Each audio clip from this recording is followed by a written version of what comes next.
আবারও সবিজে আত্মহত্যা, এই পন্থায় বাড়ছে মৃত্যুর মিছিল, শঙ্কিত সিনেমা সংশ্লিষ্টরাও। আত্মহত্যা রুখতে তারকারা কথা বলে যাচ্ছেন ঠিকই, তবে কয়েক মাস পরেই আসছে এমন মৃত্যুর খবর। এবার আত্মহত্যা করেছেন অভিনেত্রী নূর মালাবিকা। ওয়েব সিরিজ দ্য ট্রায়ালে বলিউড অভিনেত্রী কাজলের সঙ্গেও স্ক্রিন শেয়ার করেছেন নূর। বেশ কিছু হিন্দি সিনেমাতেও দেখা গেছে তাকে। গেল বৃহস্পতিবার ভারতের লোখান্ডওয়ালায় অভিনেত্রীর ফ্ল্যাট থেকে মরদেহ উদ্ধার করে পুলিশ।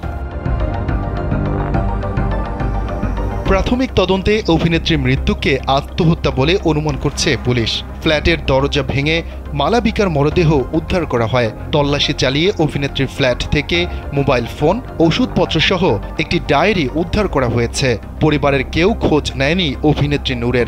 পরে পুলিশের পক্ষ থেকে মরদেহ দাহ করা হয়।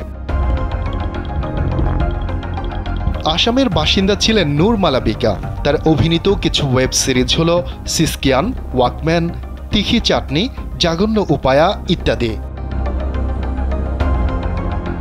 শফিকুল ইসলাম শান্ত, কালবেলা।